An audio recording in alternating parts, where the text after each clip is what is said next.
नमस्कार. आज आपण हायनेक ब्लाऊजचं कटिंग शिकणार आहोत. हायनेक म्हणजे कॉलर सारखा हे ब्लाऊज येतो, अंगामध्ये खूप सुंदर बसतो. त्याचं कटिंगची पद्धतही सोपी आहे, शिवणही कसं करायचं हेही समजून सांगणार आहे. त्यामुळे व्हिडिओ शेवटपर्यंत बघा, म्हणजे तुम्हाला यातील बारकाई व्यवस्थित समजणार आहे. त्यासाठी इथे मी हा घडीचा पेपर घेतलेला आहे. यात आपल्याला मागचा भाग पुढचा भाग दोन्ही भाग सोबत काढायचे आहे. आता आपण आज हे 4 टक्स मध्ये पॅटर्न शिकत आहोत, हे लक्षात घ्या. त्यामुळे आता इथे आपण घेणार आहोत पहिले ब्लाऊजची उंची अधिक 1 इंच शिलाई मार्जिन. ब्लाऊजची उंची आहे 13 इंच, 1 इंच शिलाई मार्जिन ऍड केलं 14 इंच. जी तुमची ब्लाऊजची उंची आहे ते माप तुम्हाला या ठिकाणी घ्यायचं आहे. आता आज आपण हे जे शिकतोय पॅटर्न ते 38 छातीच्या मापाचा आहे. त्यामुळे आपल्याला शोल्डर घ्यायचा आहे 5.5-7 इंच. शोल्डर मुंड्याची माप सगळी आपल्याला 4 टुसर घ्यायची आहे, हे लक्षात घ्या. आणि मुंडा पण घ्यायचा आहे 5.5 इंच. हे अंतर पट्टीने जोडून घेऊया.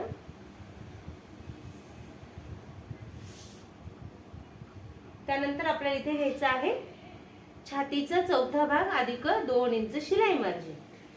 छातीचा चौथा भाग आला 9.5 इंच.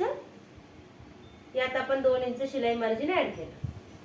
हे अंतर पट्टीने जोडून घेऊया आणि सरळ खाली जोडून घ्यायचं आहे. त्यानंतर मुंढ्यांचे आकार द्यायचे. कमरघेराचं अंतर तशी घेण्याची गरज नाहीये, पण छातीपेक्षा जर तुमचा कमरघेर खूप कमी असेल तर कमरघेराचा चौथा भाग अधिक 2 इंच शिलाई मार्जिन असं माप तुम्हाला या ठिकाणी घ्यायचे. मुंढ्याचे आकार देण्यासाठी इकडे अर्धा इंचाचं मार्किंग केलं, आतल्या बाजूला अर्धा इंचाचं मार्किंग केलं. हे दोन्हीही मार्किंग आपल्याला वरती शोल्डर पर्यंत जोडून घ्यायचे. मुंड्याचा आकार देण्यासाठी ही अगदी सोपी पद्धत आहे. ह्या पॉइंट पासून, मधल्या पॉइंट पासून बाहेरच्या बाजूला 1 इंचाचं मार्किंग केलं आणि फक्त इथे कोपऱ्यात आपल्याला गोलाकार द्यायचा. हा झाला मागच्या मुंड्याचा आकार. आणि पुढच्या मुंड्याच्या आकारासाठी ह्या पॉइंट पासून इकडे 1 इंचाचं मार्किंग करायचं आणि इथे हा कोपऱ्यात गोलाकार द्यायचा. हे झाले दोन्ही मुंड्यांचे आकार. त्यानंतर आपण गळा खोली घेणार आहोत 4 इंच. पुढच्या गळ्याची उंची आहे 4 इंच. हा चौकोनी बॉक्स तयार करून घेते.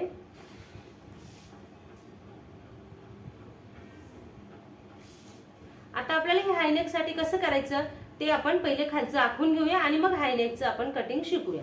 इथे योगपट्टीसाठी मी इकडनं 3 इंचाचं मार्किंग केलं, इकडनं 2.5 इंचाचं मार्किंग केलं. हे संपूर्ण पॅटर्न याच्यामध्ये तयार होतं. वेगळं आपल्याला पेपरवर काही एक्स्ट्रा वेगळं कटिंग करावं लागतं. ते फक्त कपड्यावर हे पॅटर्न वाढवावं लागतं, हे लक्षात घ्या. त्यानंतर इथून पुन्हा वरती मी अर्धा इंचाचं मार्किंग केलं आणि हा अलगद खालून असा योगपट्टीचा गोलाकार द्यायचा, म्हणजे ही योगपट्टी छातीवर चढत नाही. सेम अशाच पद्धतीने आपल्याला हा आकार द्यायचा. त्यानंतर आपल्याला इथून घ्यायचा छातीचा 10वा भाग. आता 38 छातीचा आहे त्यामुळे छातीचा 10वा भागाला 4 इंच. मेन टक्स जो आहे तो आपल्याला शिवायचा आहे 2 इंच.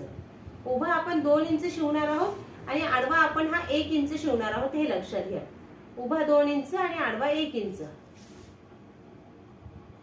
जर कप साईज जास्त मोठी असेल, छातीचा गोलवा जास्त मोठा असेल तर इकडनं 1.5 इंच अंतर सोडून मग हा टक्स आपल्याला 1.5 इंचाचा शिवायचा आहे, म्हणजे तुमचा खोलगट पफ छान तयार होतो.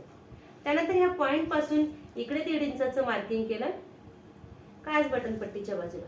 फिटिंगच्या बाजूला 1.5 इंचाचं मार्किंग केलं आणि मुंड्यात 1.5 इंचाचं मार्किंग केलं. टक्स अशा पद्धतीने आपल्याला हे शिवायचे आहे. मग हा जो टक्स आहे काज बटन पट्टीकडचा तो अर्धा इंच शिवायचा.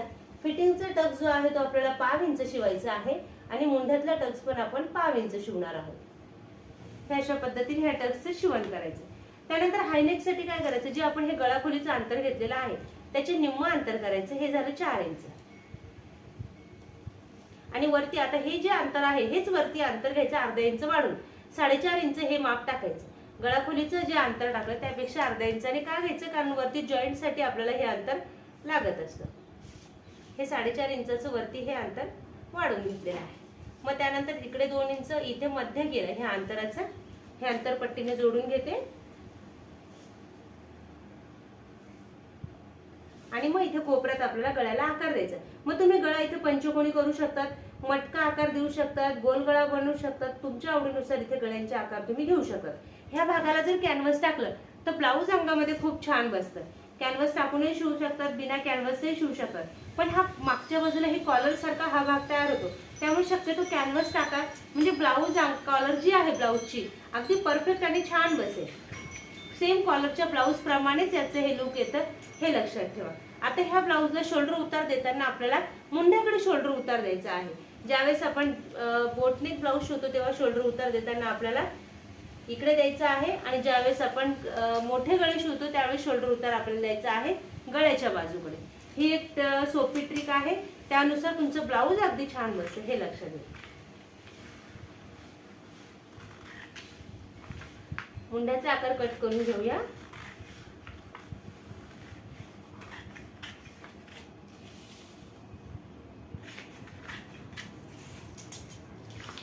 हा झाला आपला पुढचा भाग आणि हा झाला मागचा भाग. आता दोन्ही भाग सोबत काढले, त्यामुळे हे जे गळा वरती आपण हायनेक साठी वाढवलेलं आहे ते मागच्या भागातून आपल्याला काढून टाकायचं. त्याची मागच्या भागात आपल्याला काही गरज नाही. मागच्या भागात कशा पद्धतीने गळ्याचं मार्किंग करायचं ते समजावून सांग. आपण इथे गळाखुलीचं अंतर घेतलं होतं 4 इंच, ते आखून घ्यायचं आहे.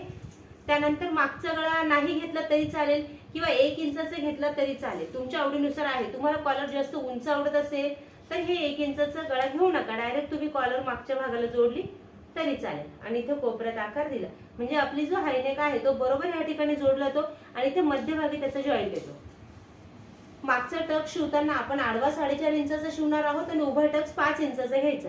ज्यावेळेस गळे छोटे आहेत त्यावेळेस टक्सची उंची जास्त घ्या, ब्लाऊज अंगामध्ये खूप छान बसतो. आणि या टक्सचं पूर्ण शिवण आपल्याला करायचं आहे 1 इंच, इकडची बाजू अर्धा इंच आणि इकडची बाजू अर्धा इंच. गळ्याचं कटिंग करून घेऊया. जोडायचा कसा हायनेक तेही समजून सांगणार आहे. हे झालं आपलं मागच्या भागाचं पेपर पॅटर्न तयार. आता आपण पुढच्या भागाचं कटिंग करून घेऊया आणि मग जोडायचं कसं तेही समजून सांगू. पहिले मुंड्याचा आकार कापून घेऊया.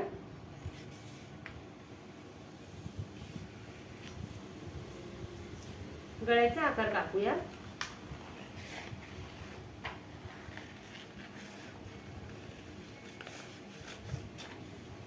योगपट्टीचं कटिंग करूया.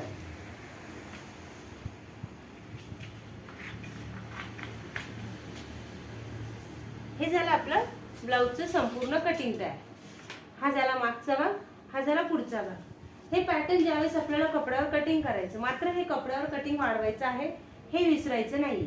ही जी वरची बाजू आहे ही आणि ही खालची बाजू, शिलाईसाठी जेवढा कपडा लागणार आहे 1/2 ते अर्धा इंच तेवढा आपल्याला कपड्यावर वाढवायचा आहे. जर तो वाढवायचा राहिला तर डायरेक्ट शिवलं तर फिटिंग करताना मागचा भाग पुढचा भाग खालीवर होईल, तसं होऊ नये. त्यासाठी आपल्याला हे दोनही भाग शिलाईसाठी जेवढा कपडा लागणार आहे तेवढं वाढून घ्यायचं आहे. त्यानंतर आपण हे ज्यावेळेस कॉलरचं शिवण करतो, हे बघा, हे अशा पद्धतीने हे मागचा भाग आपला असा इथे येतो.